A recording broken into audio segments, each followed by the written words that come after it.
avant le témoignage et le baptême de Luzia tout à l'heure, j'ai dit quelques mots sur la signification de ce geste particulier qui consiste à plonger quelqu'un dans l'eau, après lui avoir posé certaines questions sur sa foi et sur son engagement. Mais peut-être que quelques interrogations restent en suspens à propos du sens du baptême. Par exemple, quelle est la place ou la fonction du baptême dans le salut ? Dit autrement, le baptême sauve-t-il ? Autre question qu'on peut se poser, est-ce qu'un nourrisson peut être baptisé ? Et plus globalement, que fait celui qui se fait baptiser ? Que signifie son geste ? Et pour essayer de trouver des éléments de réponse à ces différentes questions, je vous propose de méditer ensemble un texte de l'Écriture qui s'approche le plus d'une définition du baptême. Cela dit, le texte est loin d'être simple.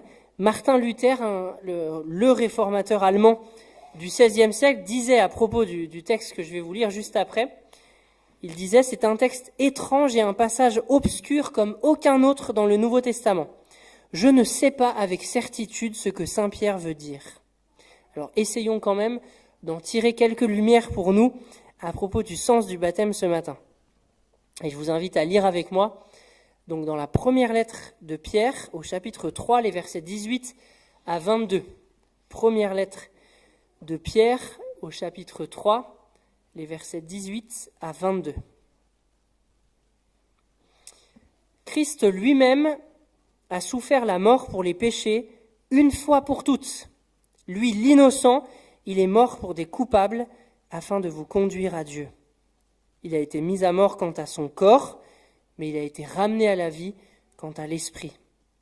C'est alors qu'il a proclamé sa victoire aux esprits célestes en prison, ceux qui autrefois s'étaient montrés rebelles, alors que Dieu faisait preuve de patience à l'époque où Noé construisait le bateau. Un petit nombre de personnes, 8 en tout, y furent sauvées à travers l'eau. C'est ainsi que vous êtes sauvés maintenant, vous aussi. Ces événements préfiguraient le baptême. Celui-ci ne consiste pas à laver les impuretés du corps, mais à s'engager envers Dieu avec une conscience pure. Tout cela est possible grâce à la résurrection de Jésus-Christ, qui, depuis son ascension, siège à la droite de Dieu et à qui les anges, les autorités et les puissances célestes sont soumis. Amen. Il y a beaucoup de choses à dire sur ce texte, mais on va essayer de se concentrer sur ce que Pierre dit du baptême, puisque c'est ce qui nous occupe aujourd'hui. Et on va découper ce que Pierre dit à propos du baptême en 3 parties. D'abord, Pierre dit que le baptême ne consiste pas à laver les impuretés du corps. Il dit que le baptême est plutôt un engagement envers Dieu d'une bonne conscience ou d'une conscience pure. Et donc on va zoomer sur ces 3 parties. Le baptême qui ne consiste pas à laver les impuretés du corps, le baptême qui consiste à s'engager envers Dieu et avec une bonne conscience ou une conscience pure. Alors d'abord, le baptême ne consiste pas à laver les impuretés du corps. Dit autrement, le baptême n'est pas une douche ou un bain pour se laver.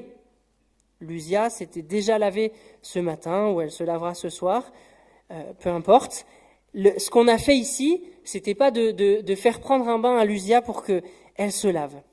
C'est ce que Pierre veut dire déjà, je crois, premièrement, en disant que le baptême ne consiste pas à laver les impuretés du corps. Mais il y a plus. Il y a plus dans ce que Pierre veut dire à travers cette expression, parce qu'au fond, le baptême est bien un bain. Et alors on pourrait dire, oui, mais il n'y a pas de savon, mais à l'époque, il n'y avait pas de savon. Donc c'est pas l'absence de savon, là, dans le baptême de Luzia, qui fait que c'est pas un bain. Parce qu'à l'époque, prendre un bain, c'était exactement la même chose que ce qu'on a fait là en plongeant Luzia dans l'eau. Donc il y a certainement quelque chose de plus que Pierre veut dire en disant que le baptême ne consiste pas à laver les impuretés du corps. Alors qu'est-ce qu'il veut dire ? Comment comprendre ? Je crois que l'opposition qu'il fait entre d'un côté laver les impuretés du corps, ce que le baptême n'est pas, et de l'autre l'engagement envers Dieu d'une bonne conscience, ce que le baptême est, ce contraste, cette opposition entre les deux peut nous aider à comprendre, à mieux comprendre ce que Pierre entend par laver les impuretés du corps.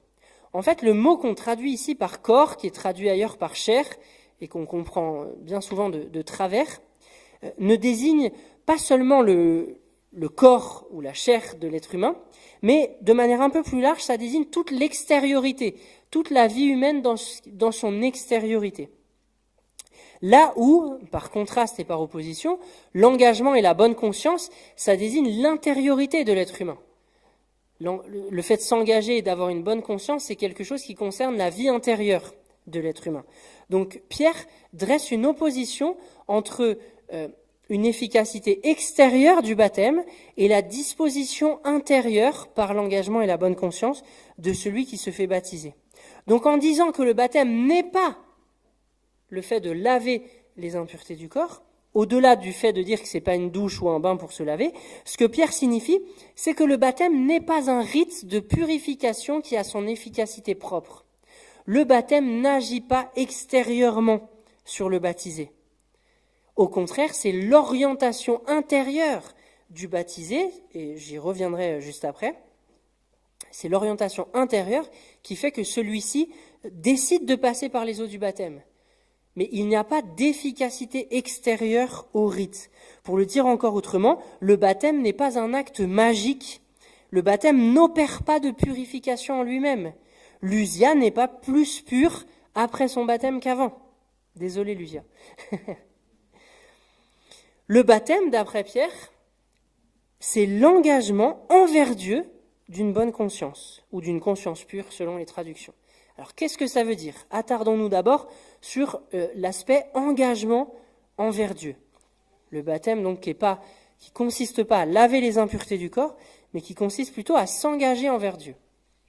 Dire cela, c'est déjà dire que le baptême est une œuvre humaine. Le baptême n'est pas une œuvre divine. On l'a vu, le baptême a été ordonné, commandé par Jésus qui est Dieu. Le baptême, on le pratique parce que Dieu nous a demandé de le pratiquer, mais au fond, c'est une œuvre humaine. C'est l'engagement d'un être humain envers Dieu. Par le baptême, ce n'est pas Dieu qui s'engage, c'est l'être humain qui répond à Dieu. Pour le dire autrement, le baptême d'eau, qu'on a pratiqué sur Lucia tout à l'heure, c'est pas le véhicule de la grâce de Dieu qui descend vers Lucia. Le baptême n'est pas le véhicule de la grâce de Dieu envers l'être humain. Au contraire, Pierre nous dit que c'est exactement le mouvement inverse. Le baptême, c'est le véhicule de l'engagement de l'être humain envers Dieu. Pas le véhicule de la grâce de Dieu qui descend vers l'être humain, mais le véhicule de l'engagement de l'être humain envers Dieu. Et qu'est-ce que signifie ce terme engagement ici ? C'est un terme un peu technique qui était utilisé à l'époque pour parler de la réponse que quelqu'un donne à une question solennelle dans le cadre d'un contrat ou d'une alliance. Le terme engagement désigne la réponse que quelqu'un donne à une question solennelle dans le cadre d'une alliance ou d'un contrat. Très pratiquement, du coup, ce terme engagement, il renvoie au oui, aux 3 oui que Lucia a donné tout à l'heure, les pieds dans l'eau, aux questions que je lui ai posées sur sa foi. Est-ce qu'elle croyait dans le Dieu trinitaire? Est-ce qu'elle renonçait? Donc c'est un engagement, une alliance. Est-ce qu'elle renonçait à Satan et à ses œuvres? Est-ce qu'elle s'engageait à marcher selon les paroles du Christ? Et est-ce qu'elle s'engageait à servir l'Église avec les dons que le Saint-Esprit lui a fait? Et à chaque fois, elle s'est engagée à mes questions solennelles en y répondant par un oui.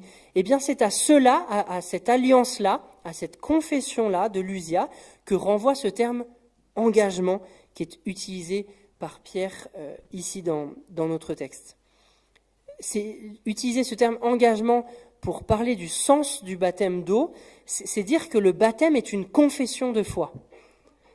À travers le baptême, Lucia a confessé sa foi de manière corporelle, pas juste par sa parole, ça elle l'a fait par son témoignage et par la réponse à mes questions, mais elle a confessé sa foi corporellement, en étant corporellement plongée dans l'eau. Elle a confessé qu'elle croyait que Jésus-Christ était mort pour ses péchés et qu'il était ressuscité. Pour le dire encore autrement, le baptême est un serment d'allégeance que le disciple fait à celui qu'il a reconnu comme son roi. C'est un serment d'allégeance, une réponse qu'on donne dans le cadre de l'alliance que Dieu a conclue avec nous. Et donc, pour reprendre une des questions que je posais en introduction, c'est sur la base de cette compréhension du baptême que dans notre Église et dans toutes les églises qu'on dit églises de professants, nous ne baptisons pas les nourrissons. En effet, comment est-ce qu'un nourrisson pourrait-il faire serment d'allégeance au roi ? Et c'est parce qu'un nourrisson n'est pas en capacité encore, pour le moment, de faire serment d'allégeance, de confesser sa foi devant tous et de s'engager envers Dieu, que dans notre Église et dans toutes les églises de professants, nous ne baptisons pas les nourrissons, puisque pour un nourrisson, le baptême ne peut pas signifier cet engagement envers Dieu. Il faut avoir atteint un âge suffisant, qui est difficile à définir parce que ça dépend un peu de la maturité de chaque personne, mais il faut avoir atteint un âge suffisant pour faire profession de foi, pour être capable de s'engager personnellement envers Dieu à travers le baptême. Mais aussi, et pour répondre à une autre question que j'ai posée en introduction, puisque le baptême est ainsi décrit par Pierre comme l'engagement de l'être humain envers Dieu, et non pas la communication de la grâce de Dieu envers l'être humain, c'est que le baptême ne sauve pas. Le baptême ne sauve pas. Le baptême n'ajoute rien au salut qui a été acquis par Christ à la croix. Parce que le salut, c'est quelque chose que Dieu fait envers nous. Et puisque le baptême, c'est pas quelque chose que Dieu fait envers nous, c'est nous qui nous engageons envers Dieu, alors le baptême ne sauve pas. Et il me semble que Pierre y insiste lourdement dans ce texte de plusieurs manières sur le fait que le baptême ne sauve pas. Premièrement, Pierre écrit que le baptême ne consiste pas à laver les impuretés du corps. J'en ai déjà parlé, ça signifie que le baptême n'a pas d'efficacité propre. Il n'opère rien par lui-même. Deuxièmement, et c'est peut-être le plus important, Pierre écrit que Christ a souffert la mort pour les péchés une fois pour toutes. Si le baptême participait au salut, le baptême ajouterait alors quelque chose au sacrifice du Christ pour le pardon des péchés. Et le baptême diminuerait ainsi la force de ce une fois pour toutes. Il ôterait sa plénitude à la croix. La croix ne serait pas suffisante pour sauver. Il faudrait que Dieu y ajoute le baptême. Mais non, le baptême ne vient pas s'ajouter à la croix. C'est bien une fois pour toutes que le Christ est mort à la croix, qu'il est ressuscité et qu'il est monté au ciel. Et si Pierre affirme ce une fois pour toutes, cela signifie bien que la mort du Christ à la croix est pleinement suffisante pour notre salut. Il n'y a rien à y ajouter, même pas notre baptême. La seule chose que nous avons à faire, c'est de répondre, d'accueillir cette grâce que Dieu nous offre. Mais notre réponse ne vient pas ajouter au salut, elle ne participe pas au salut. Le salut a été acquis une fois pour toutes de manière pleinement efficace et suffisante par le Christ à la croix. Et par notre réponse, nous ne faisons qu'accueillir cette grâce que Dieu nous offre. De plus, Pierre parle du fait d'être conduit à Dieu dans ce texte. Mais il n'associe pas ça au baptême. Ce n'est pas le baptême qui nous conduit à Dieu. À quel moment Pierre dit-il que nous sommes conduits à Dieu ? Lorsqu'il parle de l'œuvre du Christ, lorsqu'il parle de la croix. Pierre écrit que, à propos du Christ, que lui, l'innocent, il est mort pour des coupables afin de vous conduire à Dieu. Et plus loin, et dans le même sens, et là Pierre, me semble-t-il, finit de lever toute ambiguïté sur le sujet, il écrit que tout cela, après avoir parlé du fait que nous sommes sauvés, que nous passons par les eaux du baptême, Pierre écrit « Tout cela est possible grâce à la résurrection de Jésus-Christ ». Tout est centré sur le Christ. Le salut est le fruit exclusif de l'œuvre du Christ, mort, ressuscité, monté au ciel. Le baptême ne nous sauve pas. Le baptême ne consiste donc pas à laver les impuretés du corps, on l'a vu, cela signifie que le baptême n'a pas sa propre efficacité, mais le baptême est l'engagement envers Dieu de celui qui a une conscience pure. Attardons-nous pour terminer sur ce dernier élément, cette dernière expression, le fait d'avoir une conscience pure ou une bonne conscience selon les traductions. Pour Pierre, dans la manière dont il formule les choses, celui qui s'engage envers Dieu par le baptême a bonne conscience, ou la conscience pure. Ça veut dire que la conscience de celui qui passe par les eaux du baptême a déjà été purifiée, puisque c'est avec une conscience pure qu'on passe par les eaux du baptême. La conscience du baptisé, la conscience de Lucia, avait déjà été purifiée avant même qu'elle passe par les eaux du baptême. Qu'est-ce que ça veut dire que la conscience est purifiée ? Ça signifie que la conscience de Lucia, de tous ceux qui passent par les eaux du baptême, a été libérée de toute culpabilité. C'est ça une bonne conscience. C'est le fait d'avoir une conscience qui n'est pas marquée par la culpabilité. Celui qui se fait baptiser, celui qui a bonne conscience, sait, dans sa conscience, que Dieu l'a déclaré juste. Il n'est plus coupable. Alors bien sûr, on peut continuer sur le plan émotionnel de ressentir de la culpabilité pour les péchés qu'on a commis, mais sur le plan objectif, sur le plan juridique, nous ne sommes plus coupables. Parce que par sa mort à la croix, Dieu a pris la condamnation que nous méritions. Et c'est à cause de cela, à cause de l'œuvre du Christ encore, que Dieu peut nous déclarer justes.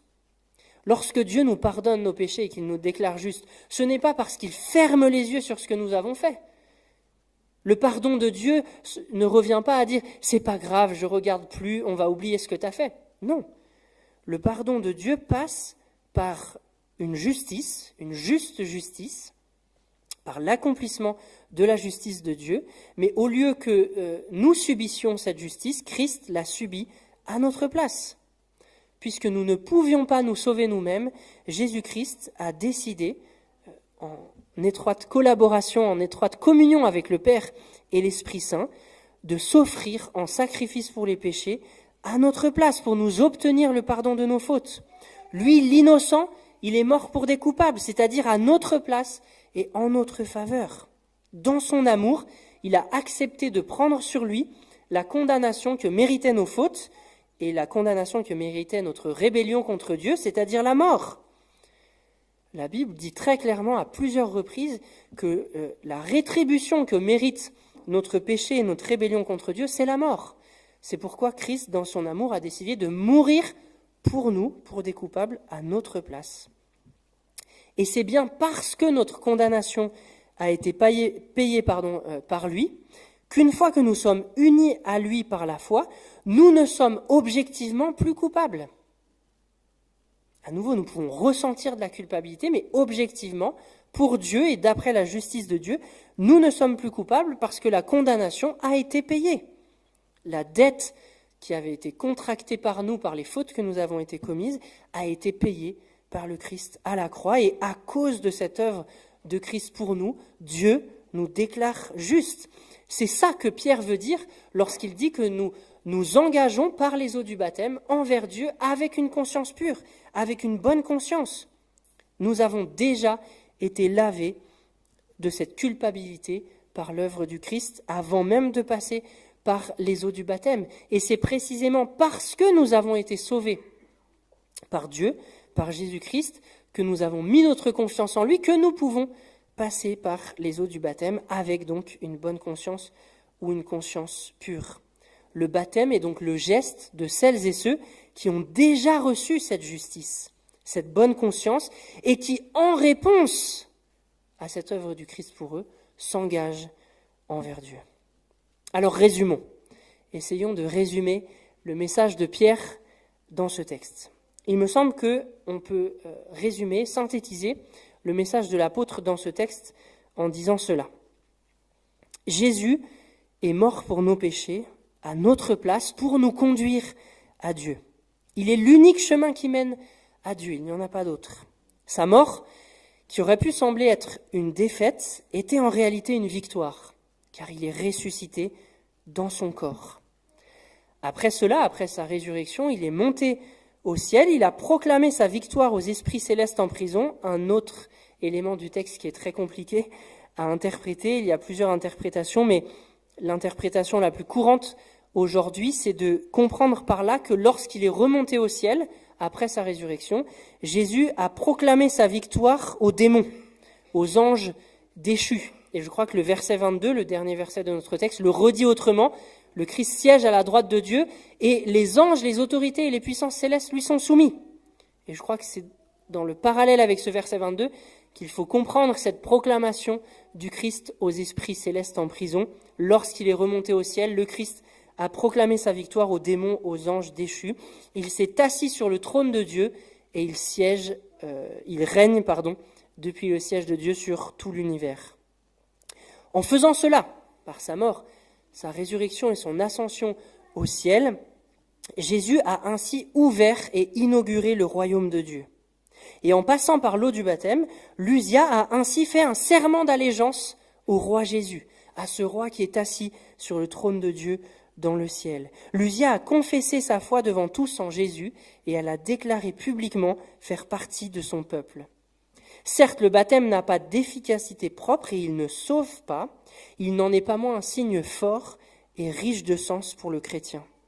Et ce message de Pierre qui nous rappelle tout ça a dû, je crois, être un encouragement puissant pour les premiers destinataires de la lettre qui étaient insultés et maltraités par leurs voisins, par leurs contemporains à cause de leur foi. Pierre leur rappelle que le Christ aussi a souffert, mais qu'il a obtenu victoire pour nous. Même les esprits mauvais lui sont désormais soumis.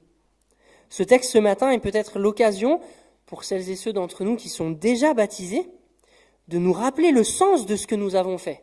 Nous avons fait serment d'allégeance au roi. Est-ce que notre vie continue d'être en cohérence avec ce serment d'allégeance que nous avons fait au roi Jésus qui règne sur le trône de Dieu dans le ciel? C'est peut-être aussi l'occasion pour celles et ceux parmi nous qui ne sont pas encore baptisés de se poser la question de la réponse qu'ils souhaitent donner à cette bonne nouvelle de la victoire du Christ manifestée par sa mort, sa résurrection et son ascension au ciel. Seigneur Jésus, merci parce que tu as tout accompli pour nous. Dans ton amour pour nous, tu as décidé, toi Dieu le Fils, de devenir un homme pour faire ce que nous n'étions pas capables de faire par nous-mêmes, nous obtenir le salut, le pardon de nos fautes, la réconciliation avec Dieu par ta mort à la croix. Merci d'avoir accepté, toi qui étais innocent, de mourir à notre place, nous qui sommes coupables, qui étions coupables. Merci d'avoir pris sur toi la condamnation que nous méritions. Merci d'avoir vaincu l'esclavage du péché et la mort par ta résurrection. Merci d'être remonté au ciel, de t'être assis sur le trône de Dieu d'où tu règnes sur tout l'univers. Merci parce que tu as fait tout ce qu'il fallait faire pour que nous soyons sauvés. Il n'y a rien à ajouter. Tu as tout fait toi pour nous, par amour. Merci parce que ton œuvre est pleinement efficace et c'est pourquoi tu l'as faite une fois pour toutes. Nous avons simplement à recevoir ta grâce et à y répondre, à nous engager envers toi par le baptême à ta suite, Seigneur, à répondre à l'alliance que tu nous offres gratuitement. Merci parce que c'est ce que Lucia a fait ce matin, c'est ce que beaucoup d'entre nous ont fait il y a quelques semaines, il y a quelques mois ou il y a plusieurs années. Merci Seigneur d'avoir inauguré le royaume et de nous avoir invités à y entrer. Donne-nous Seigneur de continuer à vivre comme tes disciples, comme des sujets de ton royaume par ton Saint-Esprit qui vit en nous. Et nous te prions aussi pour celles et ceux qui n'ont pas encore fait serment d'allégeance, que tu puisses les remplir de ton esprit, les remplir de la foi en toi, qu'ils comprennent que tu es l'unique Seigneur et l'unique Sauveur, que tu es rempli d'amour à leur égard, et qu'il n'y a pas d'autre nom que le tien par lequel nous puissions être sauvés, ni dans le ciel, ni sur la terre. Tu as tout accompli, et nous avons seulement à t'accueillir. Merci Seigneur pour ton amour. Amen.